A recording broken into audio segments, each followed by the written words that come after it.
cases, 1,400 total deaths. And then the Financial Times said, maybe, just maybe, the continent's going to be spared. Why are they going to be spared? Oh, they've done this early lockdown. They have less dense populations in places. And there's a wonderful effect of ultraviolet light on the virus. People spend most of their time outside, and Africa has a nice youthful population. And so this was the initial aspirations. But they missed probably what was the most important point of the low numbers, which was we kind of have to be able to test if it actually exists. So, and the problem, of course, is when you have respiratory cases, who the hell knows whether it's you're picking up a common cold or whether it's the beginning of the virus. And it comes in many different forms, and it's very subclinical in many cases. And so WHO then said, okay, we realize there's not enough. Maybe this is going to kill 83 to 190,000 people in 47 African countries. It'll smolder for years and within a year. And the numbers on the official kind of proved pretty much on target. This is a figure from March 16, 2021, where you had something like 108,000 deaths. So it was somewhere in the target of what they expected. The problem, and if we look at the most recent numbers, Africa is up to, this is sort of the latest from today, Africa is up to, is up basically to 251,000 deaths in total. You should note the 104 million tests, which is of course ridiculously low relative to what we see elsewhere. We'll talk about that. And roughly 11.3 or so, 0.4 million cases official. But the problem was these were grossly inaccurate. No testing, no monitoring deaths really seriously, hardly any hospitalization clinical options.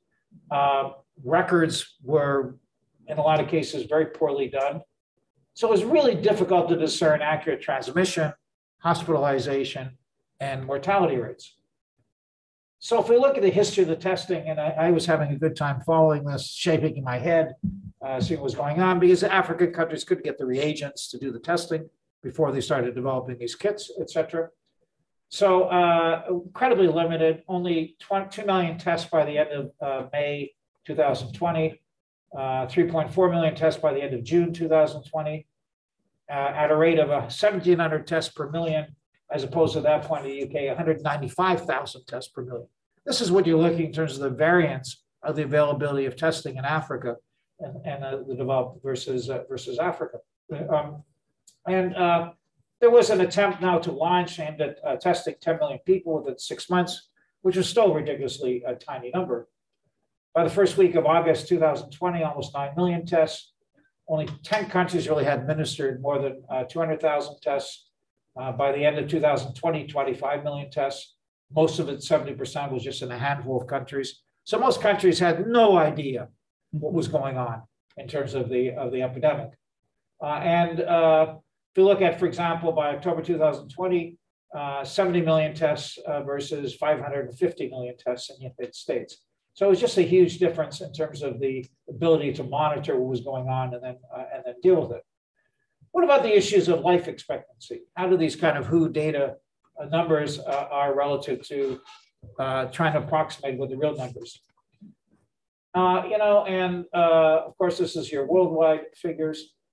And officially, April 20th, we got 6.2 million deaths, but it's grossly underestimated, not only in Africa, but worldwide, basically. And enormous unevenness. One thing we know is a huge unevenness of the burden of the disease. Typical in social epidemiology, that's what you're focused on, the huge inequities in terms of how diseases affect different subpopulations and the nature of those vulnerabilities. So the United States, the worst by far in the developed world, lost 1.9 years. And that's a huge loss of life. You look at wars generally for this kind of loss of life expectancy. Falling from 78.9 to 77 years. The US, of course, was falling backwards before that, because of their wonderful economic and healthcare system that we have, versus a peer average of falling from 82.2 to 81.6. So the US really screwed up. But what was interesting is almost twice the loss of life among African Americans and Hispanics, which is what you'd expect from in a kind of typical social epidemiology approach. South Africa, which has comparatively good records, saw life expectancy drop from 65 to 62 years, over a year and a half. It's a huge decline in life expectancy.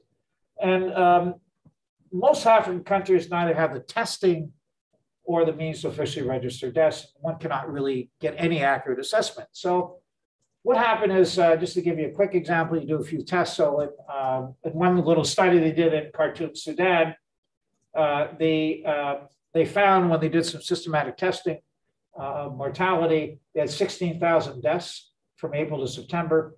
The only ones that were officially registered as COVID was 477. So it really gives you a sense of what's going on in these places. One study indicated only 10% of deaths in Nigeria were even reported in 2017. So there's been epidemiologists and other kind of demographers have come up, and I won't go through the technical aspects of it, but they've developed modeling on excess mortality. And that's the difference in the total number of deaths in crisis-related periods compared to those expected under non-pandemic conditions. It's defined kind of as the excess mortality attributed to COVID-19 provides a more accurate picture, basically. And it in some ways, it accounts for both the total COVID deaths attributable directly to the virus and the indirect impact of the pandemic and its response because of the people who die because, for example, they can't get access to medical care. A very good group at the University of Washington is the Institute for Health Metrics and Evaluation, in collaboration with a very large international network. And they just came out with a wonderful piece. I try to keep up on some of this literature in Lancet and others. They estimated excess deaths for 191 countries from COVID between 2020 and 2020. And so it's a combination of data from 74 countries and modeling. And with the modeling, which in essence, they use multiple models, but you kind of get a series of regressors. You kind of analyze what the main factors are in determining death in countries. And then you have a series of coefficients, which allows you to kind of estimate what the factors are when we begin to kind of quantify those. And they use different models and different variants on it. Unless I had the data set in front of me and the modeling, I couldn't give a complete honest assessment. It's always, when I teach my graduate course in epidemiology and health and development, I always give them really bad statistical studies so we can rip apart what a bad statistical study is. But these guys it's really a huge network of hundreds of people. Lots of Gates money went into it. So, I find it, given my knowledge comparatively of the countries that occurred, comparatively accurate. This gives us a excess mortality in COVID-19. And what you can see is excess mortality can sometimes basically can be higher than more than 400, per 100,000 people. It can be huge relative to the official figures. The important thing, of course, is the ratio between the excess mortality and the actual official mortality figures. And so this gives us, this comes from their modeling, and this is kind of really interesting because it tells us that, okay, folks, the official statistics, this is 2020, 2021, hasn't been updated all the way. Official statistics are globally 5.9 or so million people have died, but in reality, it's a hell of a lot bigger, probably at least 18.2 million people that have died. And we're starting to get up towards the big, of course, pandemic of 1918, which killed about 50 million people, is estimated. So the numbers are really beginning to get up there.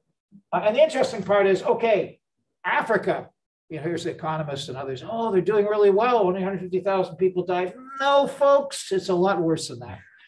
It's estimated that maybe as many as 2.1 million people have died in sub-Saharan Africa with the modeling. I mean, this is a severe impact on life expectancy.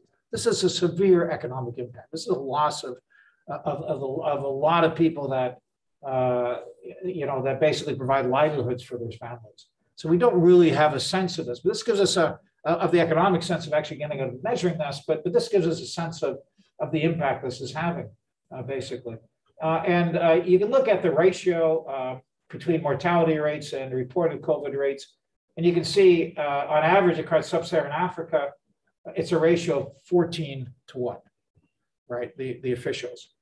And we see that in central sub-Saharan Africa, where they've often very poor data, the average ratio is 50 to 1 between the excess deaths and the official deaths. East Africa, 35 to 1. One of my test cases, of course, is okay. I follow what happens very carefully. What's happening in Tanzania, a country I spent a lot of time in.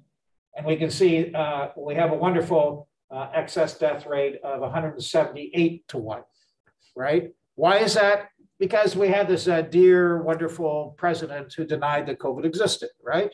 And didn't wear a mask. And, I'm not entirely certain, but he clearly, perhaps he got knocked off by somebody, but he seemed to have died of COVID, in 2021, pushing everybody who can't wear a mask and pushing the lectures and other things, and basically being anti-vaccination as well. So the country has suffered. And sadly, people that I used to teach with, the University of Dar es Salaam and stuff, have passed away. People in their 60s and older, and too many tragic cases of old friends and stuff that have passed in Tanzania. They couldn't get access to the vaccine. My close collaborator, fortunately, did get access and got a Johnson & Johnson shot. He's had the virus at least twice and has survived, but he had very, very severe cases. Somebody we've been working with for 14 years in Tanzania, who's in his 60s. I'll be seeing him in a couple of weeks. But so basically, you can see that gives me a sense, maybe they're doing the right work here with these kind of ratios of 178 to 1. And then the average in Southern Africa, because you have much better data in South Africa, it lowers the average to only 4.3 to 1. So it gives us a sense of how the severity of this virus and how badly it's impacted Africa, with these kind of deaths going on, as opposed to reading The Economist and others saying, oh, it's not so bad. Look, we have all these young people and the virus has been affected. It has had a huge and severe impact in sub-Saharan Africa just by this incredibly focal point on modeling excess deaths. West Africa, 37 to 1, basically. So it gives you a sense. This is one of the other estimates that has been done by others, estimating, through January 17, 2022, global loss of around as high as 22.6 million. So it's getting up there. So what happened with the vaccinations? And I'm going to get into the story by way of conclusions to talk about COVAX and stuff and how it fits into the broader framework. But on February 24th, 2021, the first vaccine shipment finally arrived, much later than other places. 600,000 doses in sub-Saharan Africa under the COVAX facility. I think at the time I wrote an op-ed on this. It amounted to a tiny fraction of really hundreds that were needed on the continent. And we see progress has been very slow. We'll talk a bit about the COVAX mechanism to try to provide what's wrong with it. But again, it gets back to this fundamental question as we kind of shift a bit into the economics and the history. How did this come about? How is it that African countries are so dependent on the goodwill of the world for these basic health goods? One key thing is understanding the global financial system, its flows, and how it's shaped African economies. And if we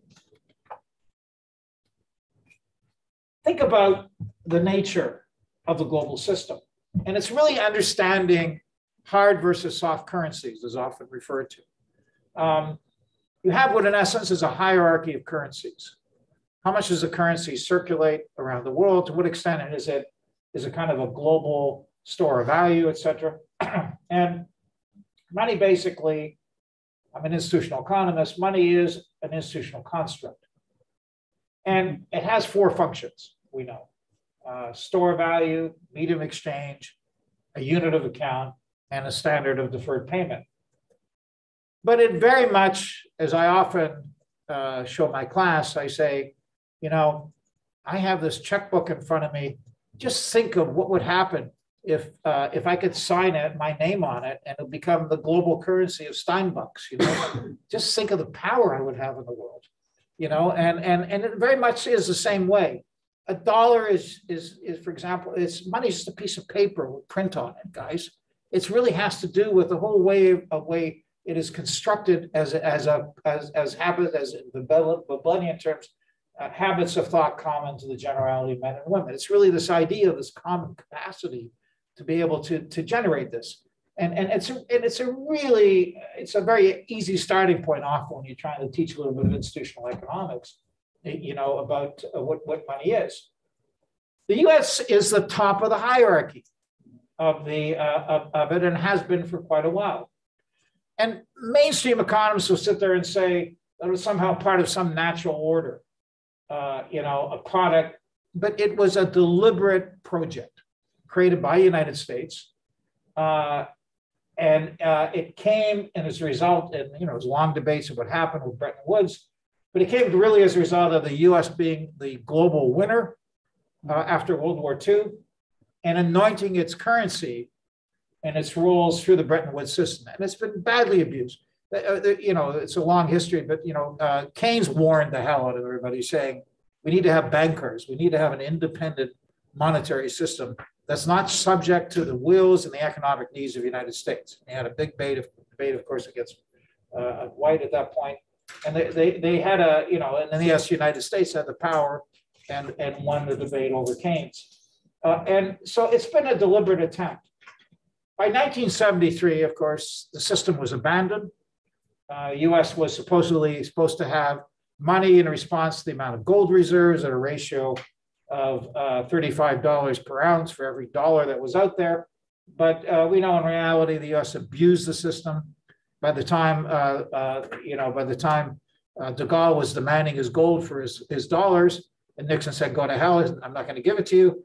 At that point in time, there was something like $4 of money out there for every ounce of gold they had at the value of $35 per ounce. They totally abused the system. They didn't follow through with it. But what had happened is that they had institutionalized the hegemony of the US currency at that point, because they had basically generated and created markets focused on the dollar as being your main medium of exchange. It became this international currency of the store of value.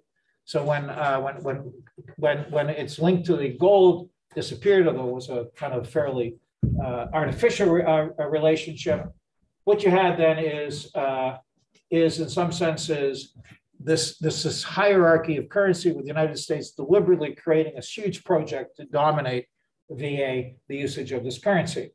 But at the bottom of the currency hierarchy were the peripheral countries like Africa.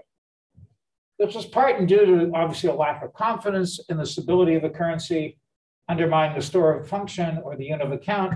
But that's partly as a result of the economic conditions created by the structure of the currencies themselves.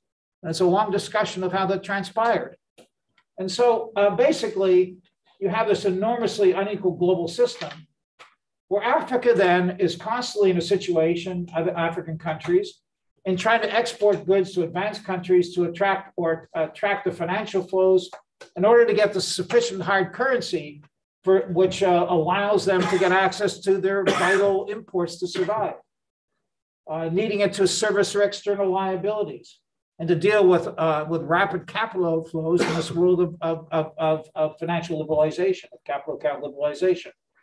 And so they get caught into this dynamic of this hegemonic financial system where they're the lowest player, and in a set of rules in which all they do is, in which they try to structure their economies to be able to get access to the hard currency that allows them to get the vital imports that they need.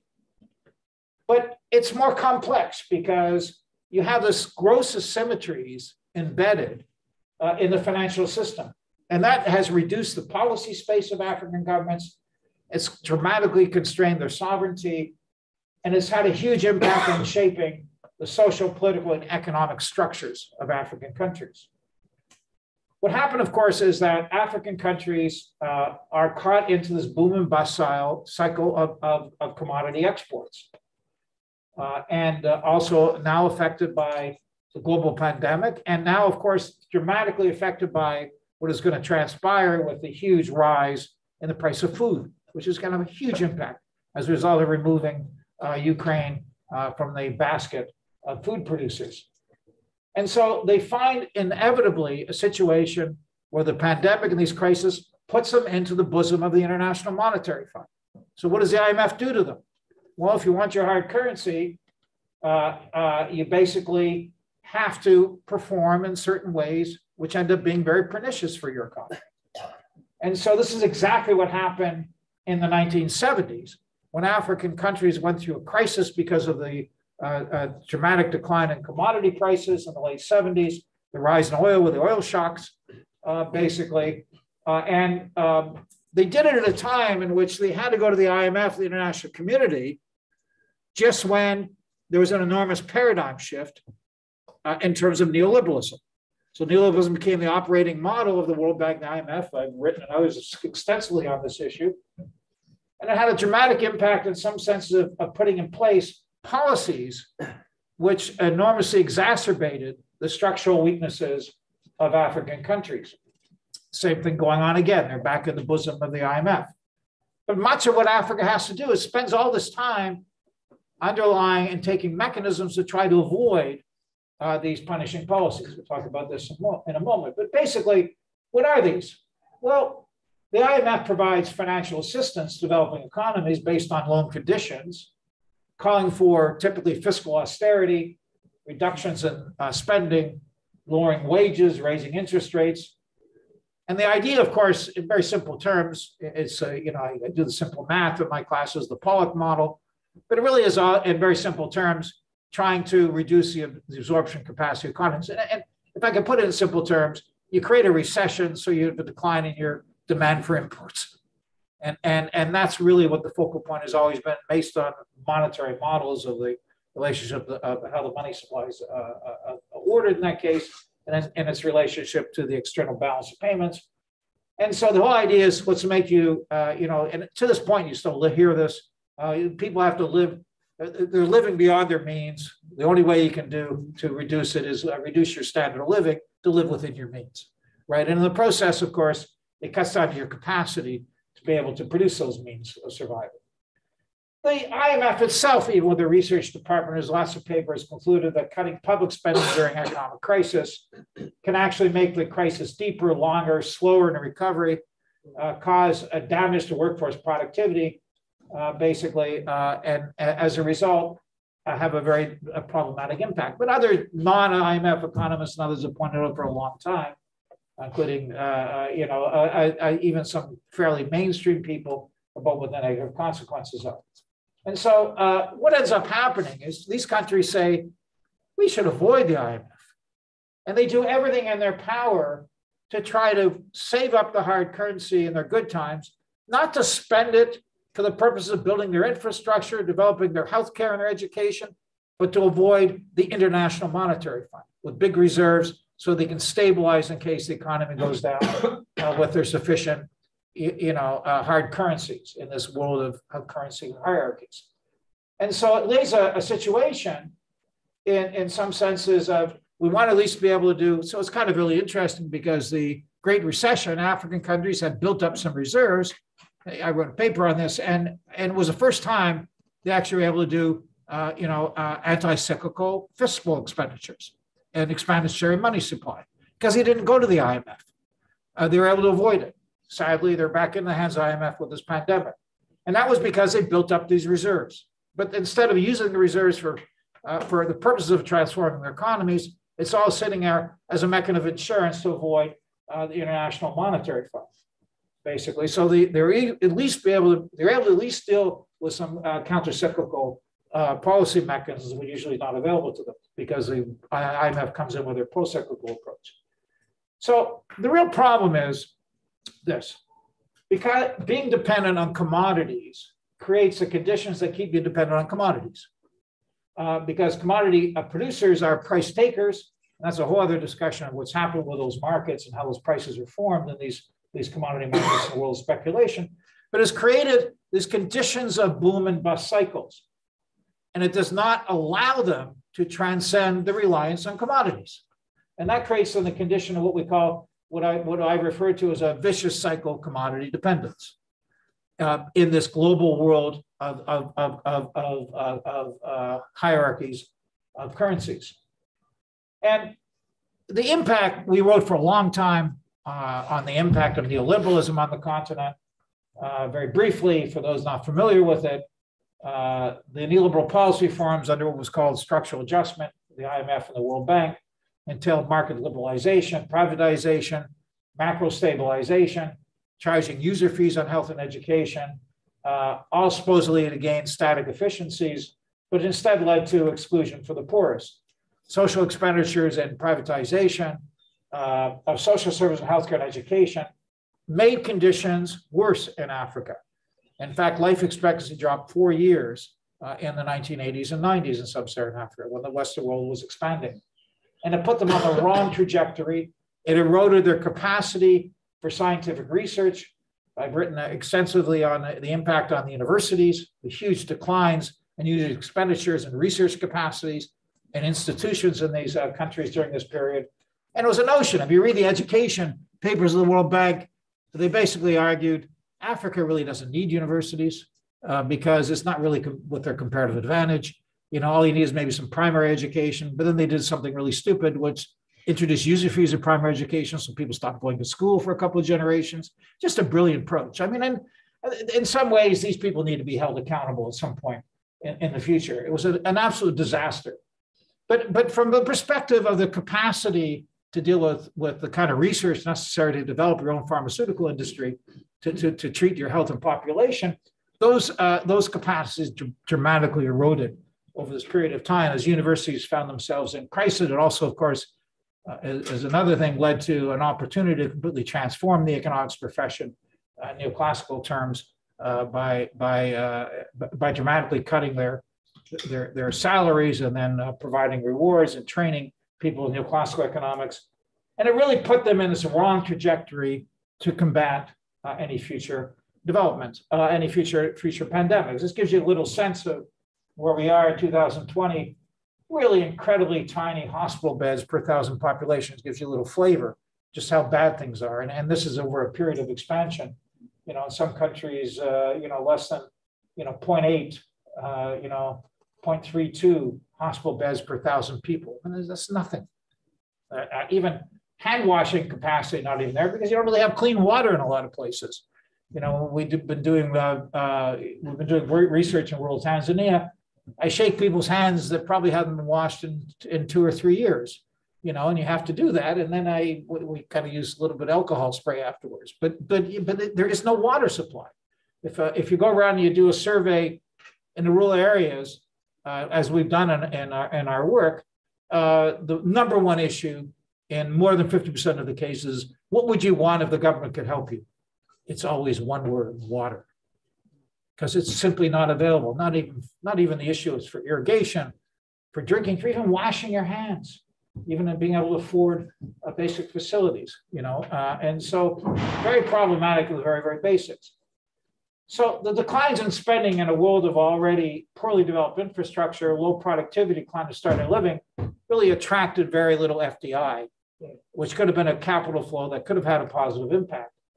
And so neoliberal policy reforms, including capital account liberalization, reduction of restrictions on capital flows, privatization, closure of thousands of state enterprises, premature liberalizing of trade, all had a dramatic impact on local manufacturing capacity and led to a greater reliance on the imports of manufacturing goods, including pharmaceuticals. Once upon a time, when I was looking at stuff, one of my early articles way back in 1992 said, this stuff's going to deindustrialize Africa. And I was laughed at by these neoclassicals. But I think the case has been there, predicting that would happen over time. And so really the failure of neoliberal policies are reflected on this continued dependence on exporting of unprocessed raw materials. And so we look at some of the UNCTAD latest data on this. They refer to a country as being dependent on commodities if they're exporting 60% or more reliant on processed commodities. And the State of the Commodity Dependence Report produced by them, there were something like, it's a growing number of commodity dependence countries, 92 between 98 all the way up to 102, 2003 to 2013 to 17. 2/3 of developing countries depend on it. And sub-Saharan African case, 89% of the countries are considered to be commodity dependent. And so it led to deindustrialization and really pushing Africa back into this kind of colonial style extraction economy of unprocessed raw materials with a problematic boom and bust commodities. And so It's a process in which adjustment reversed the industrialization patterns in Africa and set it in a motion of declining percentages. So manufacturing fell from roughly 17% of GDP in 79 to 81, most recently down to about 9.4% in the 2010-2019 period. Africa has been deindustrializing. You look at the contrast very quickly between South Korea and African countries, you can see enormous different trajectory where sub-Saharan African countries basically went in the wrong direction, and Korea managed to industrialize and increase its percentage of manufacturing value added with a huge increase in the standard of living comparably. So what are the trends on financial flows and their impact? I want to, we can talk about different types of financial flows, basically foreign direct aid, remittances, foreign direct investment. And I want to talk a bit about that configuration of these three really important over time. What's happened? What's happened in what direction?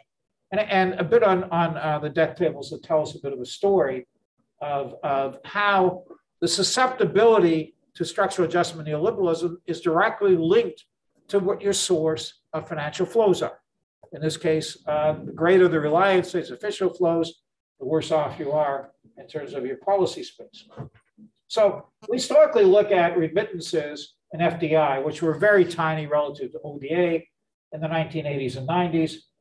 And at the same time, because sub-Saharan Africa was relying enormously on the official flows, their debts, and they were so ineffectual in expanding exports, your debt to export ratios dramatically increased, and the amount of debt in 1980s through 1998. I mean, you talk about is adjustment working?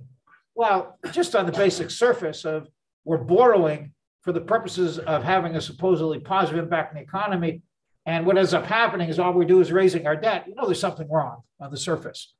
And so you look at these numbers, you can see that between 1980 and 1998, an important period of the rise of structural adjustment policies, a huge increase in external debt, which tripled. They considered Africa to have a debt crisis, which justified adjustments in 1980, but things were a hell of a lot worse 18 years after structural adjustment, where you went to actually from a ratio of 0.33 to 108 and the debt to GDP to debt to export ratios of 1.1 to 3.6. Well, the IMF used to say, no country can really export its way out of its debt if it's 2 to 1. Well, by the way, by 1998, after two decades of structural adjustment, Africa was just in a completely a problematic situation debt-wise, and then it began to decline because you had a bit of the rise in the commodity prices at the same time that you had some debt relief through HIPC and through the multilateral debt release initiative in 1996, 1998, and then 2005. So you see the drop in debt quite dramatic between 2004 and 2006 in the ratios and in the quantities. And since, of course, has gone way up, in, which we'll talk about recently. And so at the same time, you were not relying on private debt. And so your main source of trying to get this hard currency in this world of currency hierarchies was having to go to the International Monetary Fund, to the World Bank, to the bilateral nations that gave you official debt if you behaved in X, Y, and Z manner with structural adjustment. And so it allowed them to implement and push the neoliberal conditionality in the 1980s and the 1990s. And so if you look at what happened over time, you can see in the 1990 how incredibly tiny your other two sources were of finance. Because hypothetically, you don't have as much conditionality, you don't have conditionality with the FDI, you don't have conditionality with remittances. And so you see, in fact, that something like 85% of your main financial flows in 1990 were coming from ODA. They're coming from aid. And with it was all of the baggage of conditionality and structural adjustment. And so you can see that by the numbers. Well, things begin to change a little bit. We can begin to look at what's happening in the ratios of the two, which give you a bit more space in terms of the capital flows. remittances and FDI. And so the numbers now by 2000 are up to 0.67. By 2007 to 2015, the numbers are basically getting close to 2 to 1, a huge reversal. And so you see a real decline, partly out of aid fatigue, but partly because African countries are able to access new sources of finance. And part of it was this huge and growth of this diaspora heading out of Africa, sending money back. I mean, that's a massive increase in the in remittances and a massive increase in FDI. But as you'd expect, where's the FDI going? Well, we need to talk about that. Is this the FDI? I mean, you look at the history of FDI. FDI in China plays a really big role in manufacturing transformation, technological change. Is that happening in Africa? No. And of course, the real issue is what attracted FDI into Africa over this period of time? Well, we have this thing, let me think, what year was that? 9/11, oh yes, 2001. All of a sudden, the Middle East became a very problematic place to get oil. So where did you begin to look for oil? Where do you begin to put your money? Where's your exploration? Sub-Saharan Africa. And we see that huge increase in capital flows, and the numbers are quite consistent with that. So you see this big change in the movement away, but you also see with the crisis 2019, 2020, African countries now seem to begin to rely more heavily because you've got the steadiness of ODA during the crisis years here and the unsteady drop in FDI, to some extent remittances over this period of time. So the figures are looking like now there's a bit more greater dependence right now. We're seeing this in terms of the actual numbers now in 2020. When I get the 2021 data, I'll put it in to see what's going on. So remittances have declined and FDI declined over this period of time from the peaks of 2015. And of course, the question becomes, where did FDI go? What you have on the surface is, oh, well, you have all this new foreign exchange coming in. This does give us an opportunity to give us greater flexibility, build up reserves. Basically, it can be a major source, hypothetically, of FDI in building health sector services and good capacities and increase perhaps the growth of the health industry. But there has been a renewed interest in the subject. We look historically at FDI, how much FDI goes into the production of health systems and health goods, pharma, medical devices, infrastructure and services. A mere 1.4% in 2004 of the greenfield investments of the OECD, and 1% of the total, but absolutely none of it was going to sub-Saharan Africa in 2004. In 2019, it reached all the way to 2% of the total. So virtually nothing is going to FDI for the purpose of developing the health system. So they go back to the work of Jomo and Van Arman, and they said, okay, where's this FDI going? Well, we know that Nigeria, Africa's biggest oil producer, got up to more than 2 million barrels per day, basically received, in the 1970s, 35.4% of all the FDI in sub-Saharan Africa. Due to large plummeting of oil resources, it fell to 3% in the 80s because of oil prices dropping, before rising in the 90s to a dominating 40.6%. In the 2006 period, it fell to 21%, but the sector was 40% in total if you included then Equatorial Guinea, Chad, Angola, and Sudan. Little has changed. In fact, even more, how the money is going to countries producing hydrocarbon fuels, oil and gas. 70% of the SSA money in 2016, excluding South Africa, went to oil and gas producing countries. This is where it's going, folks. Unfortunately, it doesn't have a structural transformation in these countries. You look at the rising and structure of export structures, kinds of give you a sense of where things are. There's a little more data for you. And what you can see is that primary commodities, if you look at fuels, exports in 2008, of all exports from sub-Saharan Africa, 71% for fuels. I mean, it's an enormous singular focal point. It's dropped a bit since then, but the key really is looking at the numbers on primary commodities. And you see 87.45% was the lowest percentage over time, rising all the way almost to over 92% of primary commodities. So it's enormous, not just dependence, but extreme dependence on processed raw materials, and deindustrialization, export structures down to from 12%, falling in 2008 to a mere 6.8% of exported manufactured goods. And so sub-Saharan Africa is simply, and that gives you an idea of what they're producing. They're not producing the manufactured goods internally or externally. And so basically, we look at some other financial flows. This one very promising one. We've done some work on this. One of the papers we published in 2015 said, what's going on with sovereign bonds, which is a whole new market for sub-Saharan Africa. You can see 2010 to 2014, 18 billion. So it's quite significant relative to the quantities of the other flows. Total of 73 billion over time. Basically, sub-Saharan Africa got back into the business in 2006 with a few countries, and then 2002, 2009. And what happened, of course, with sovereign bond issues was that rates were very low internationally, and people had large amounts of capital floating around the world trying to find sources of returns. Africa, what we've showed with some econometrics, Africa being badly screwed, having to pay much higher interest rate than is justified by anything, screwed by their ratings. But in the end, it provides a potential source with no conditionality, right? You borrow, you pay it back. Nobody says what you have to do it for.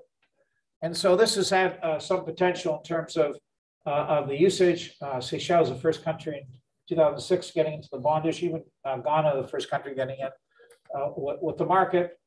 And so 17 countries that get involved outside of South Africa. What are the funds used for? Are they being used for dramatic transformations? Not so much, unfortunately. It gives them a bit more bargaining power, the IMF, because they have additional source of funding saying, screw you, IMF, we're going to go if we need hard currency to the sovereign bond issue. And so basically, what have they been doing? Well, Seychelles used it to build up the currency reserves. That's a battle against the IMF. Namibia used it for stimulus programs and dealing with counter-cyclical expenditures. Majority of cases, there have been some infrastructural project, basically in some places, often done for counter-cyclical purposes. And it's avoided and gave them more flexibility with the downturn in 2008 to avoid going with the International Monetary Fund. But very little of the money's gone to what we call structural transformation and manufacturing. Now things got a bit more problematic with Zambia defaulting on the sovereign bonds in October 2020, but there has been quite a bit of recovery in 2021, 2022. What about Chinese loans? Another great source.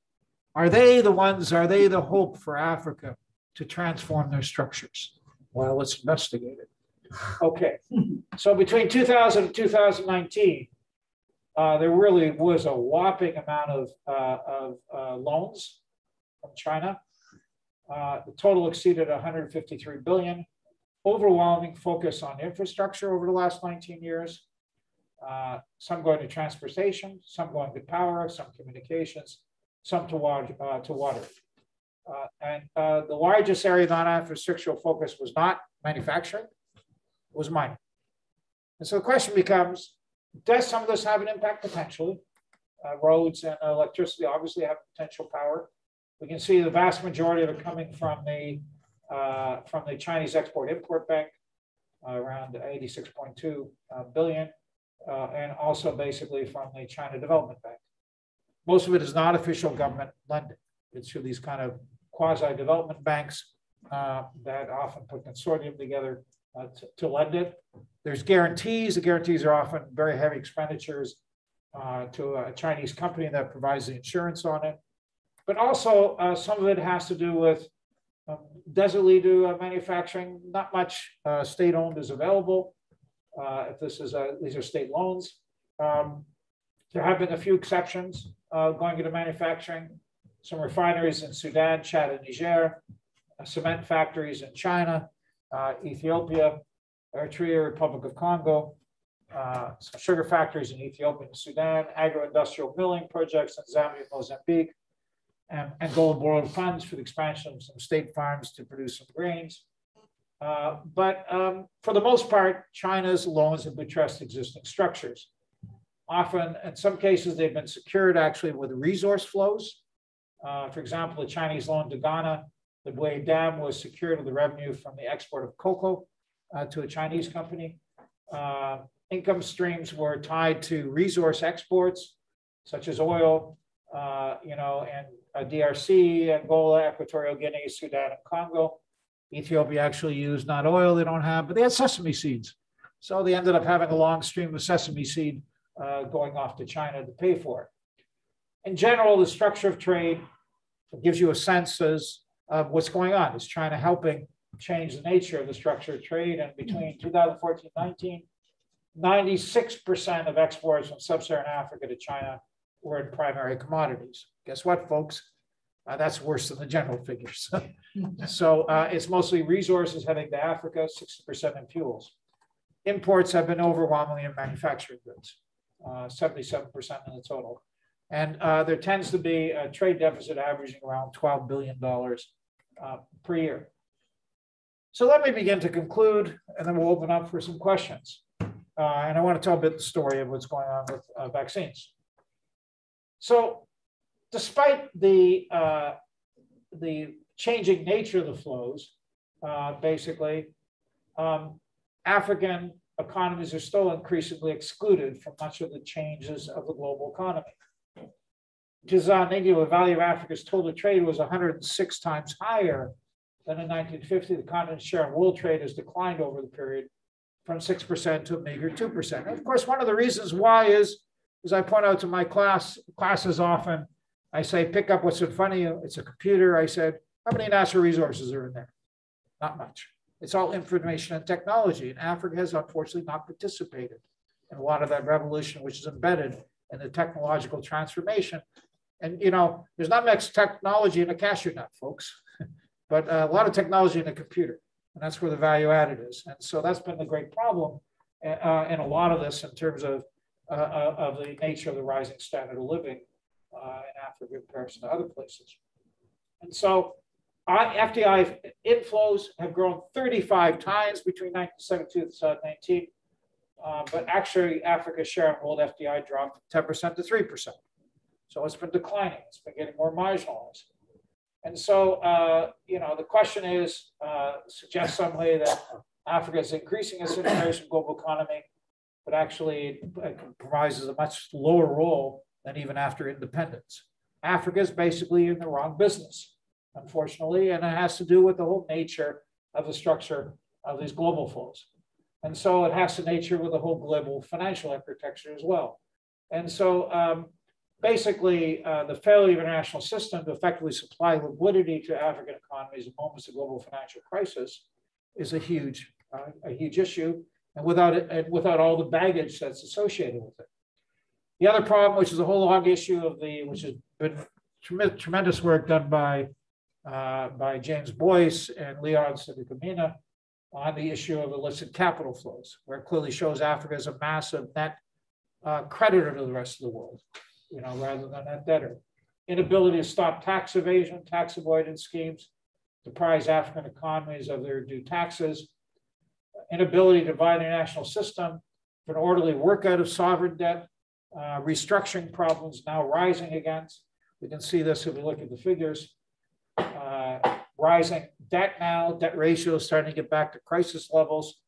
But you can see the huge increase from 2000, often driven now by private debt with a lot of the sovereign bonds going on, and rising levels, of course, becoming more and more of a fetter on the economy. So now government revenues getting past over 20% of the government revenues now having to go to service the foreign debt.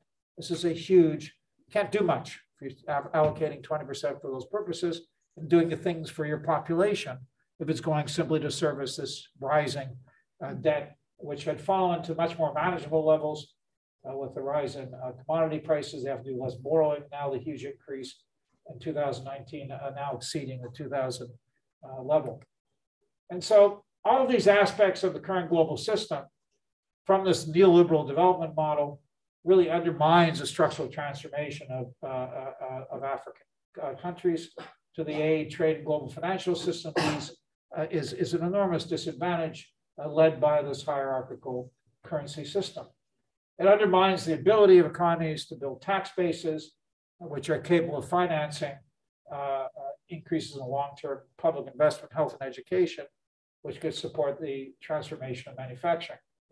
And so we have now basically inability of African economies to deal with the basic human health issues in the economy now with real much higher death rates than suspected, announced officially, much more problematic. What about the issue of vaccines? What happened with that? That's kind of an interesting story. So the world said we have this crisis of COVAX, created an alliance of various established global health institutions, aims to improve the worldwide access to vaccines against COVID-19. The original idea was to deliver 2 billion vaccines into the arms of poor countries around the globe by the end of 2021. The head of the alliance is Gavi, the Vaccine Alliance, a coalition for epidemic preparedness innovations, and the WHO. COVAX, of course, was promoted as the only truly global solution to the pandemic because it is it's the only effort to ensure that people in all corners of the world will get access to COVID-19 vaccines. Rhetoric or reality? Rhetoric. Okay, we'll get into this. Why? Well, again, this COVID, something which is not discussed, all the do-gooders, look, we're putting this all together, but it actually fits into the nature of the global financial system and illustrates how COVAX is set up in a mechanism which is more to assist the pharmaceutical companies than to assist in the accessibility of the world to cheap vaccines. Felix Stein wrote a terrific article. It's really one of my favorite journals. It's online, called Globalization and Health. There's some great critical articles in that, which I often use in my classes. Very good piece by this guy, Felix Stein. No, he's not related. German guy, who has been kind of thinking critically about these global situations of financialization. And he wrote a terrific article, I think in October, in that journal. And he basically said it follows the same model of the way they've been moving in the world, pushed by the World Bank, the Gates Foundation, towards really privatizing the model. This kind of private market, public money partnerships in global health, which they've been heavily pushing, and heavily changing the trajectory towards the financialization of public health, which has been central to the private-public partnerships. And the issue really here is how do we reduce the risk for the private sector and ensure financial flows with public money? The key focal point was in reducing the possibility of corporate failure around this as a priority of public health governance. And there were three elements to it. First, instead of setting up a single buyers club and bargaining COVAX, and the idea would have been great, you have this big, huge entity, they go to the pharmaceutical companies, you set the terms. No, that didn't happen. What they did is they allowed individual COVAX members to strike bilateral deals. So the rich that had access to this hard currency, the richer middle-income countries in the developing world could get what they wanted without any bargaining. And so you no longer had an effective buyers club, which increases the enormous ability to ensure that you get the best terms for everybody. So we'll split into two groups. Gavi advanced market commitment of 95 poorest countries, basically largely supported by the uncertainty of aid money, and middle-income countries that could pay their own way, which enormously weakened the capacity to secure these vaccines. And very heavy subsidization of farmers if they need the money, right? And it reduced their risk, providing incentives of $150 million to Gavi from Gates. It went to the Serum Institute of India to produce AstraZeneca vaccines. But then the Serum Institute said, okay, we'll produce this vaccine, which was an AstraZeneca vaccine. And then they didn't bother putting it into COVAX. And so they ran with the money. Also, there was pull incentives to reduce regulations and guarantee a market for the vaccine against reducing risk for producers. The key component was called the advanced market commitments, which guaranteed volume sales and advance of approval. You don't have to worry, guys. It's all going to be approved. You're going to get this volume. It's insured. And so Gavi then was in essence endorsing a system which less focused on getting good prices through bulk purchases to guaranteeing the profitability and financial flows to what is, of course, the central importance of any corporations today: buy your stock back. And that's what a lot of them put their money into. If you look at the way pharmaceutical companies have been behaving in recent years, what do? The CEO gets simply stock options at strike prices, and you stop doing any research in your company. You buy other companies with your high-priced stock, and you reward the CEO with tens of millions of dollars of these stock options. And how do you do that? You take your profits and you go back and buy the stock back. So you raise the price. It's a completely insane system. And this was feeding into this financial system, which has had enormous impact and a growing inequality of wealth in the world, of the way this thing has been organized. And with it, the concentration we have of the wealth undermining, in some cases, various democracies. So whose brilliant ideas was, of course, a neoclassical economist, Michael Kramer, who has the Gates Professor Foundation. Kramer is a big pusher of randomized controlled trials. That's a whole other discussion, which has been very problematic, heavily pushing this idea. And the key focal point was creating then a bulwark against intellectual property rights, because what ends up happening, people sign into this agreement, they're then also agreeing to respect the property rights that have developed the vaccines. Instead of, for example, going along in a country and trying to issue compulsory licensing, which is available in the Emergency World Health Organization, it then protects the intellectual property rights and the high prices that these pharmaceutical companies get, because in essence, all these people are buying on into the system rather than come up with an alternative. The information on subsidies were kept secret. Huge variations in price. $2.15 per dose for AstraZeneca vaccine by South Africa, paid $5.25. EC paid $2.15. Israel paid twice the price for its Pfizer vaccines compared to the EC. And the profits have been huge for the pharmaceutical companies. COVAX was set to distribute 700 million. Maybe it performed well. No, unfortunately not. To Africa by June 2022, covering 60% of the coverage, excluded children, who by December 2020 said it needs 900 million doses for the continent.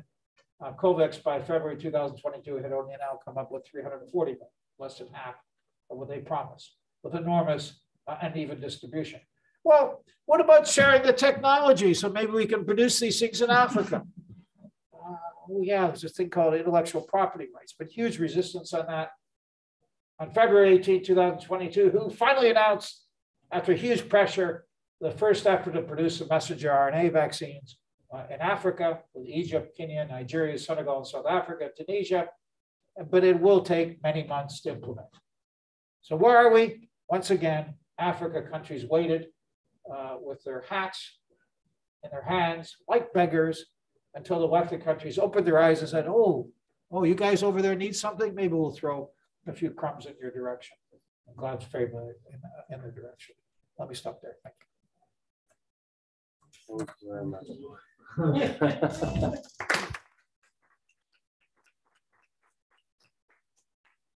So I'll take any questions. I think you're going to be on the internet. I do have. Well, I'm moderator, but I'm also having some questions. So. Okay. Well, I'll start. Let's start with two questions first. Can we analyze Africa as a whole when you talk about ODA, remittances, and FDI? Because when you look at that, the table you had there, you put the whole continent in the same table. Right? And I would argue we need to distinguish between the LDCs, low middle income, because I think maybe you can't put Ghana or Senegal at the same level, Nigeria from a lot of other African countries, yeah, or South Africa, maybe Botswana, I don't know if Ethiopia would be there also, Kenya. If it is not important to distinguish that. Why? Because it comes to the next question related to policy space. And this has to do with the China factor. To what extent, in your view, China changed the debate on policy space for the African countries they deal with, in the sense that if before with the more the Western, let's call the Western donors, all the traditional donors, aid or finance was given on conditions, the neoliberal conditions.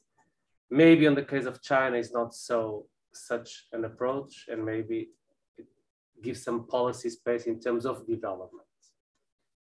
And then comes to where is the African agency here? Because I think some countries, in my view, do have some agency, others have less, but by putting everything as a whole, I think we don't see these nuances. So these are my comments. Okay, let me answer quickly to that and I'll open up the rest. Sure. You could have a talk on a couple of countries. This was a talk on Africa as a whole. And I think what's really crucial here is understanding that there are some important commonalities. Nobody's producing vaccines in Africa. And the pharmaceutical industries are generally poorly developed. South Africa has some, but it's even not nearly as developed as elsewhere. It's difficult to get the intellectual property rights. I try to give some nuances in there in the sense that some countries, because they're middle income, are able to buy some vaccines and some aren't within Africa. That partially explains the differentiation, you know, and places are able to get higher rates.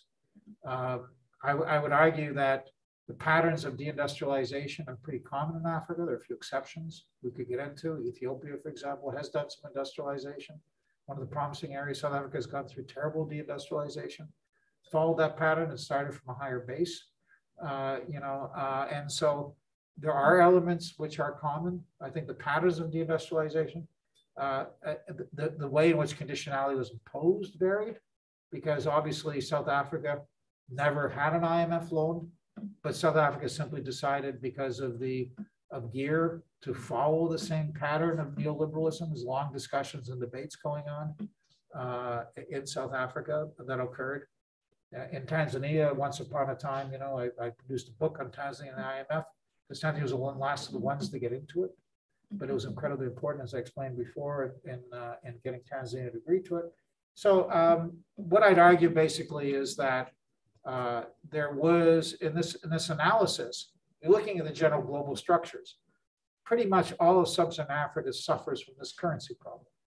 There is no hard currency in Africa. You don't really have a single hard currency available. You know, you don't really have the rand circulating in other parts of Africa. There's discussions about this, and obviously, you know, there might be a few countries, you know, but maybe a few places that might accept some Kenya shillings in Tanzania. They're probably not going to accept the Tanzania shillings in Kenya. So there's some even differentiation within that in terms of it.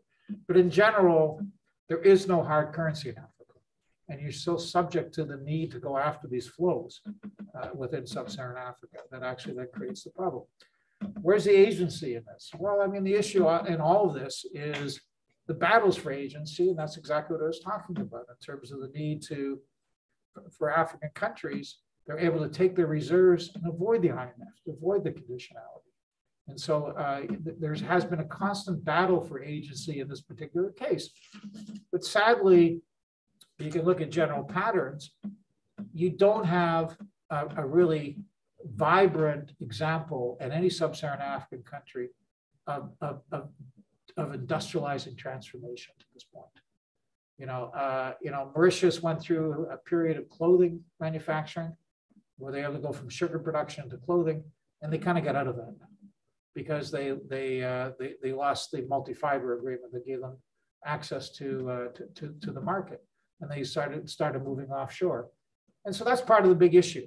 This general pattern does in some senses avoid some of the particularities, but there are a lot of general analysis and trends, which I think are worth talking about and looking at the nature of these global structures and laying it out in a particular manner. And so becomes important to then go into the examples, look at some of the differentiation. And the China example is kind of interesting because China, for the most part, has taken this approach of heavy emphasis on infrastructural expansion all over Africa. Ethiopia is maybe one exception, but it's worth looking at. But even if you look at, I have had the opportunities to spend quite a bit of some time in Ethiopia. At one point, I did a tour of a lot of the export processing zones, some run by the Chinese. And it was kind of interesting that the Chinese were really and there was some industrialization showing up, for example, in the Eastern zone. I interviewed a lot of these guys. And it was kind of really interesting because the Chinese were not following what should have been the proper approach with export processing zone. The export processing zone really should have synergies with common industries and manufacturing, because there are all sorts of economies occur in those cases. Chinese didn't want to have any part of that. They made sure the companies that came there were basically a zillion different industries, and they wouldn't show up in the zone if somebody else was there to compete with them. And so it completely undermined the nature. So again, instead of the government, dictating what is best in terms of economic economies, it was the Chinese who were dictating. And so one has to, even in the case where the Chinese are having an example of being involved with investment in industry, it still can be very problematic, and understanding that's important. But your question's very well taken, and important to build out the nuances in these cases. That's absolutely central. But there are some general trends, that becomes important, and it's also important to see, and be able, even with the COVID, to see the differences between a South Africa and a Tanzania, just in terms of the approach and the numbers that end up coming out in terms of the false ratios. Okay, does that help the question? Okay, anybody else? Any other questions? Yes. Hi. Thanks so much for the presentation. I'm part of the master's group. Okay, why don't you introduce yourself and tell me you're interested in? Yes, I'm Juliana Suarez. I'm Brazilian. I'm studying here for the Masters of Cooperation and International Development. Okay. And my particular interest is always international organizations, multilateral efforts, or the lack of.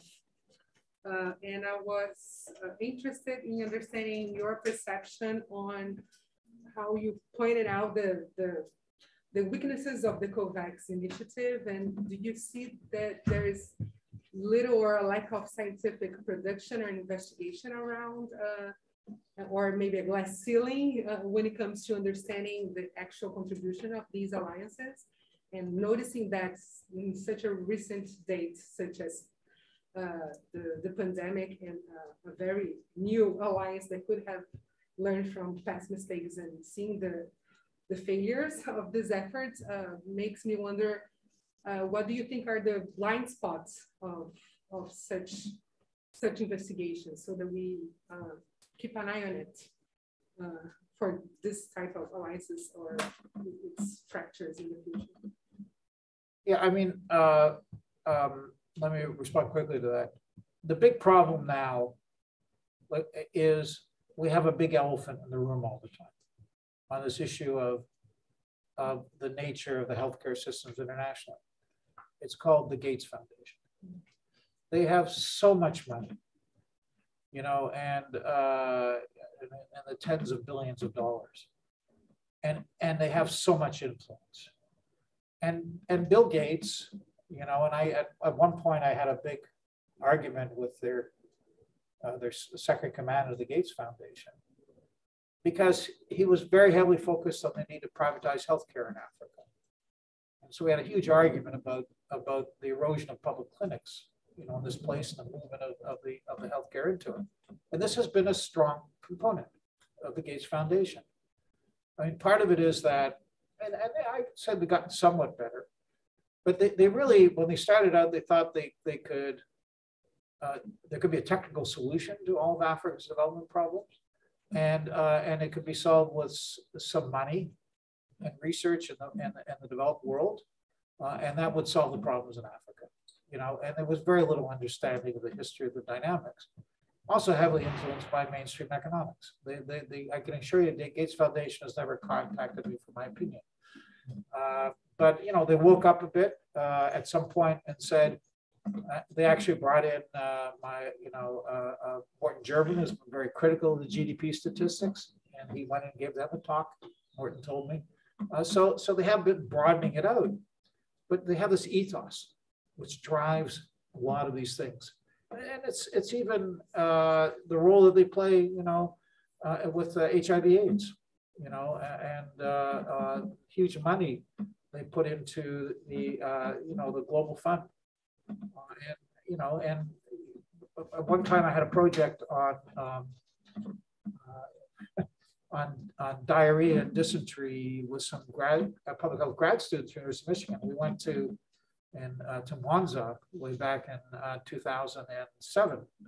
And we went out there and they were out there doing their research on the relation between poverty and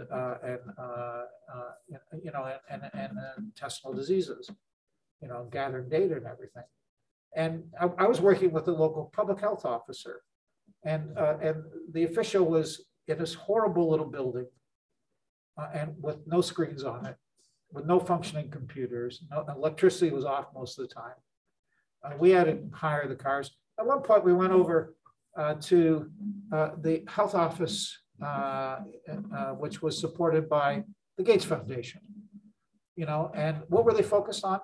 They were focused on 3 diseases. So diarrheal diseases, which killed more children than that, was almost an orphan disease.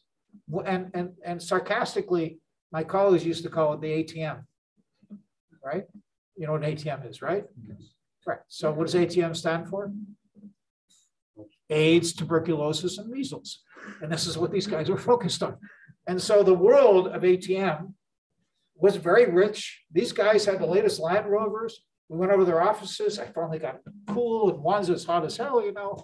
They're air conditioned. We're sitting on there. They'll have multiple computers functioning, backup generators. And this is what we faced. And so here I was trying to do this little project on diarrhea diseases at the same time that these guys were enjoying themselves, you know, focusing on it. And look, they've had a positive impact.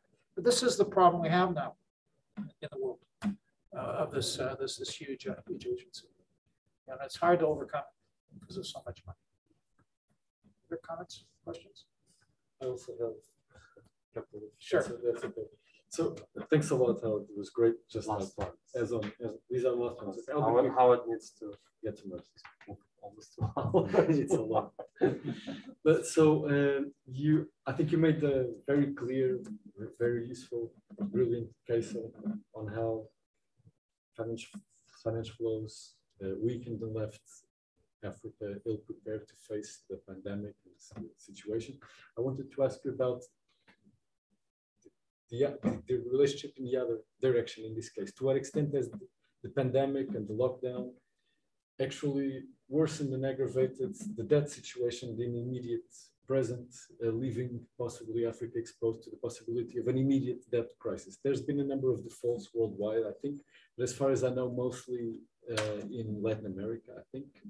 But also where? Sri Lanka. Sri Lanka, was it? Yeah, is the last one. But I wonder to what extent you see it as likely that there could be a looming debt crisis in the short term, which could prove an opening for further rounds of structural adjustment and conditionality and all that. And I have another question, if that's okay. I wanted to probe you a little bit further, playing the devil's advocate here a little bit and following up on Luis's question on the counter narrative to what you said, which I think obviously is very convincing, and I'm very much with you the whole way. But there is a counter narrative, and it's a counter narrative about Africa rising and about double-digit growth, although that was mostly a few years ago on the back of the commodity supercycle. But still, there's quite a few success stories on industrialization, not just Ethiopia, there's Lesotho and Eswatini and even Tanzania to a certain extent, more than 10% manufacturing growth. And it is true that even in the aggregate data, they do show a little bit, there's a bit of an uptick there, in that graph where he's got, I think is it South Korea or East Asia or something, and then on the other hand, Sub-Saharan Africa. Yeah. So it does show a little bit of an uptick, right? Not quite enough to make up for the loss of the last 30 years. But I wanted to challenge you a little bit on that by playing the devil's advocate. Do you think that it's just relatively insignificant compared to everything else that you've told us about? Or, I mean, what's your reaction? What's your response to this counter narrative, basically? All right. On the first question, basically, are we in a debt crisis? It's looking like that. And I'm watching the numbers really closely. I think it's going to be compounded by the huge rise in price of food. You know, that's going to create a lot of problems. We've had some really, in my classes, we have an exercise on impact of climate change in Africa and its impact of production. You know, and I try to follow the data on food imports. They're very high as a percentage of imports in some countries. So that's going to that's going to exacerbate the situation even further. And then you have a problem which, which is the debt has been rising. And so China's now doesn't usually forgive debt, but they are doing a lot of renegotiating of the debt. They do it typically not through debt forgiveness, but they change the terms and the length of the debt over time, so there's less of a burden. But it looks increasingly, and I've looked at some of the data for 2020, we're starting to get a lot of countries now over the 2-to-1 ratio on exports. And so we are heading towards a crisis right now. Listening to the chief economist of the World Bank on TV the other day, it was the same nonsense. So these people need to liberalize their economies more. You know, that's how we deal with it. That's the source of the problem. Maybe they're spending too much money. You need to kind of live within their means. This was on the TV set we were watching. I mean, so I don't think the models change very much along those lines.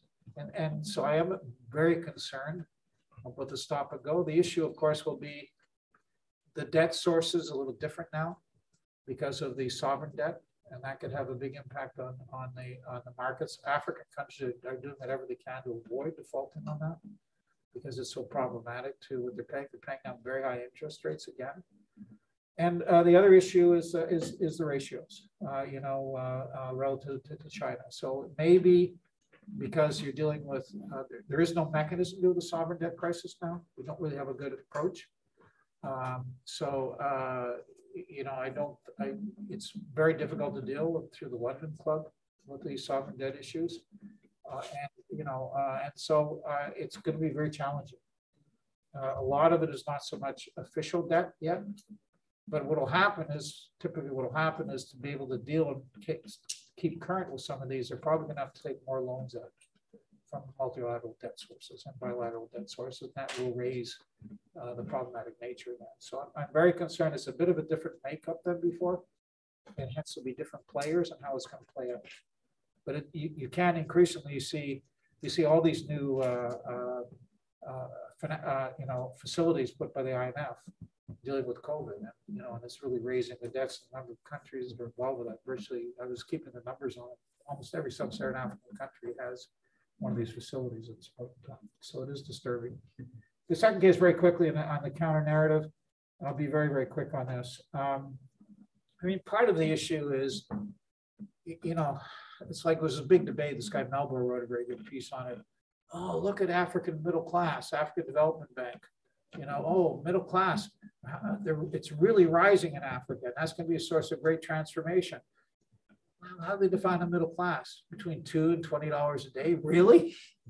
$2 a day makes you a middle class in Nairobi or Dar es Salaam? What do these people live in?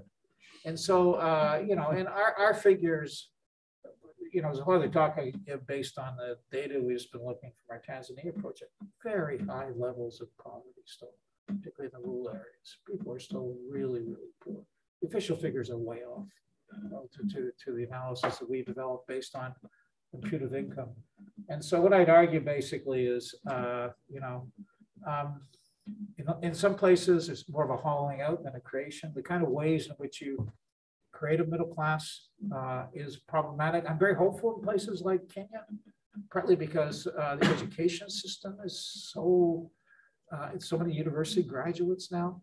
so much going on. They have some really wonderful, wonderful operations. They have this kind of incubator building in downtown Nairobi. Anybody ever seen this thing? It's amazing, you know, in which they have people rent these small offices, everything works, and, you know, it's clean, and toilets work, and they, you know, and there's wonderful coffee bars there, and they have these meeting rooms, and it's extremely entrepreneurial, you know, and so some terrific organizations in there, you know, and just very smart, educated people trying to think their way through. But ultimately, what really transforms economies is manufacturing. And we're not really seeing that at the levels that we could say Africa is really rising. Until they actually can make that structural transformation, I'm not so optimistic. We're still going to get these booms and busts, rises and falls in the standard of living. Anything else on the internet? Any questions? Nothing. They're quiet. Okay. Yeah. I think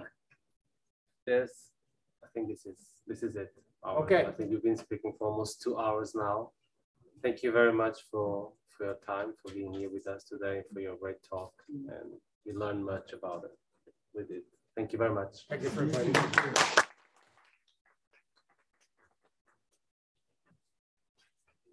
me.